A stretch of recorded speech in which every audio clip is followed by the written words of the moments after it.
Lecture number 6, Indian Nationalism and Independence from the British, as well as Current Issues.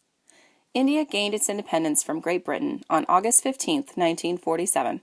However, independence came with much sacrifice and involved both violent and nonviolent conflict. Throughout some of the drive towards independence under the lead of the Indian National Congress and Muslim League, the British had assured the Indians that their independence would come eventually.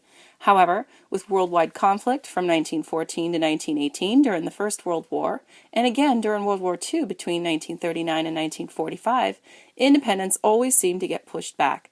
The quest for independence increased dramatically following the Amritsar massacre in 1919. Following violent protests in northwestern India, British General Reginald Dyer banned all public gatherings.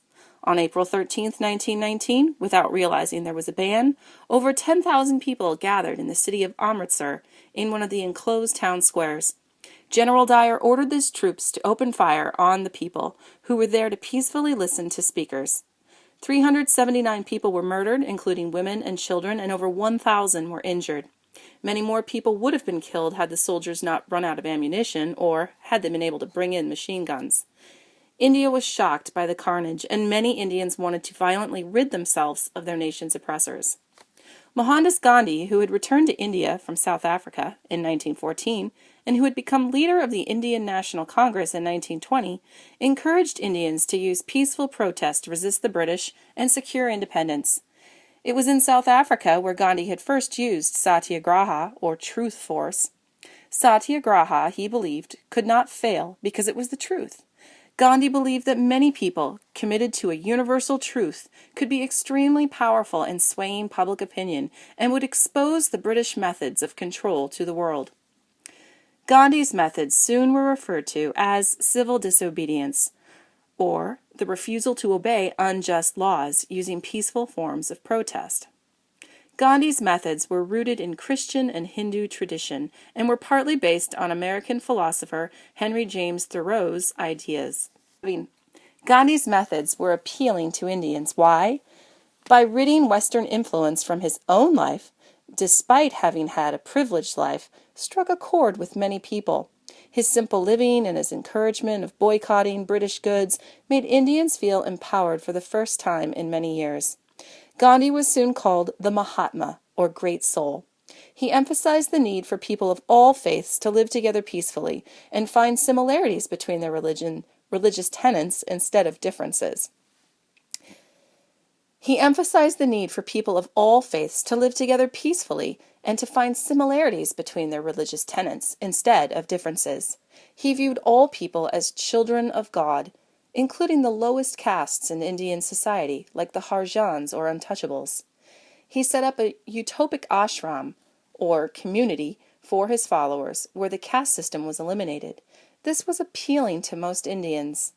Gandhi's campaigns for independence included different types of civil disobedience, including the boycotting of British goods.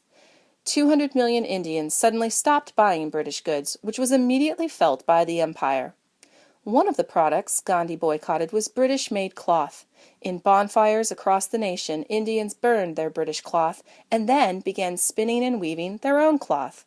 This was the homespun movement. Gandhi also boycotted salt.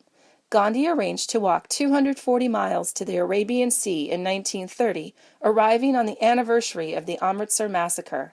Once he arrived at the sea, he, along with the others, made their own salt, which was against the British law.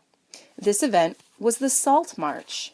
The INC organized a Quit India campaign and urged Indians to adopt peaceful policies of non-cooperation. These acts of disobedience frustrated the British, and their own violent response to these protests only helped prove Gandhi's point and exposed the British as bullies in the worldwide court of public opinion. However, as independence was on the horizon, Hindus and Muslims began fighting with one another. Although the early 1920s and 30s were marked by the cooperation between the two groups, it soon became clear that these groups had differences that threatened to undermine the entire independence process. Indeed, as pockets of violence between Hindus and Muslims erupted across the nation, the British hardened their stance against independence efforts, saying the Indians weren't ready. Tensions rose even further when the Muslim League, under the leadership of Muhammad Ali Jinnah, began calling for a separate Muslim nation.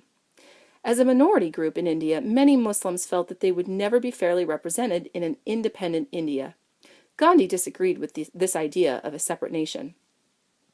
In 1947, Britain passed the Indian Independence Act that ended British rule in India and provided for partition, which was the separation of India into a Hindu-dominated India and a Muslim-dominated East and West Pakistan.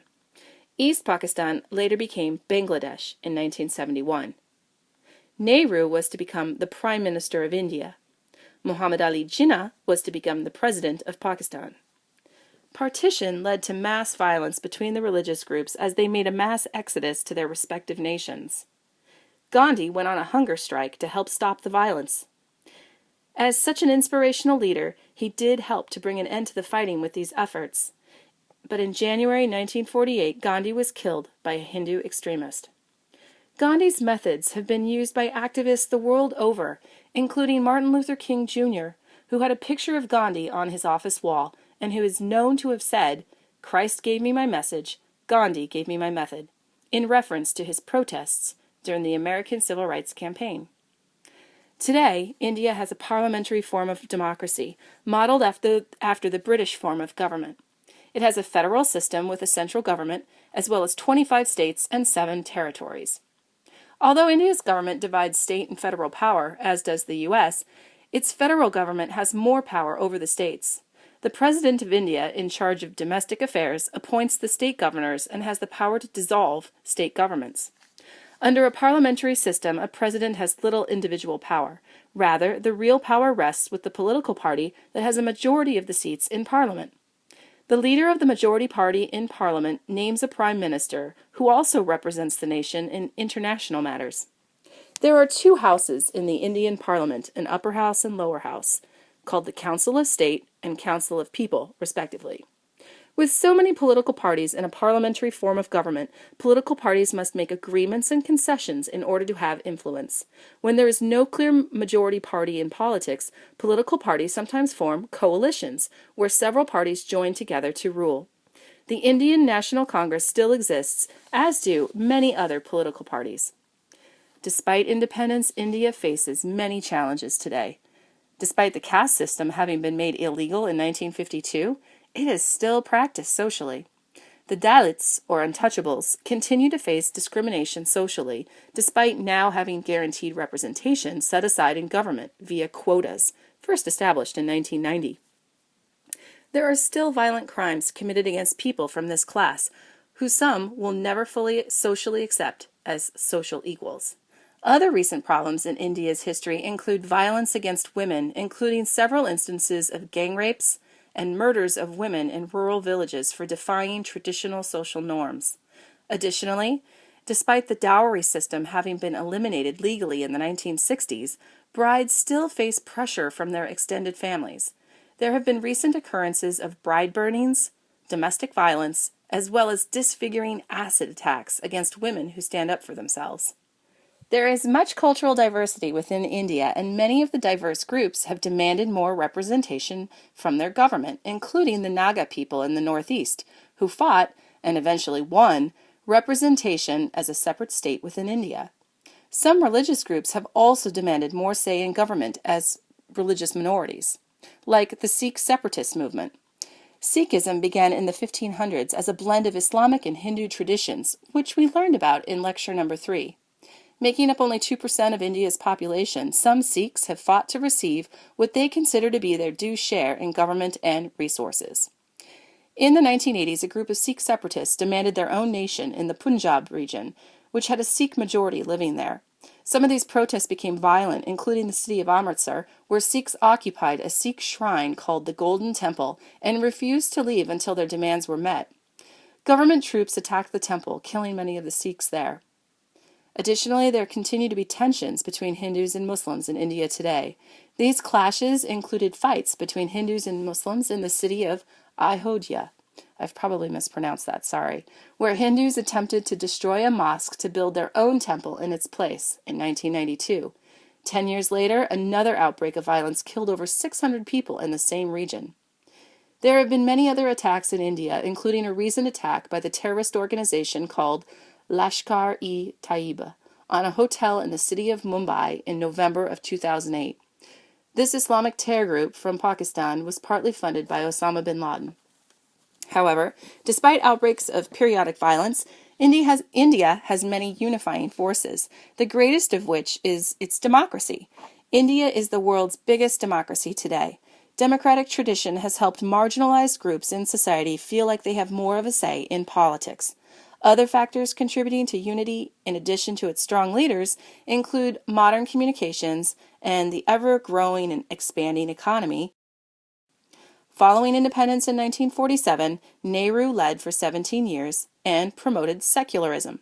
Secular means worldly, or not religious. Nehru's successor was his daughter, Indira Gandhi, in 1966. Indira adopted the name Gandhi for political and social reasons. Her subsequent family members kept this name. Indira Gandhi helped to modernize India, but also was charged with corruption and frequently jailed political opponents. It was Indira Gandhi who ordered the attack on the Sikh Golden Temple, where it was taken over in 1984. Later that year, 2 of her own Sikh bodyguards shot and killed her. This caused tensions to rise between Sikhs and Hindus for a time. Her son, Rajiv Gandhi, was chosen as the next prime minister. He was murdered in 1991 by Tamil separatists from Sri Lanka, who we will discuss in our next lecture. Rajiv's wife, Italian-born Sonia Gandhi, continues to be active in Indian politics as of 2016. India's prime minister as of 2016 is Narendra Modi.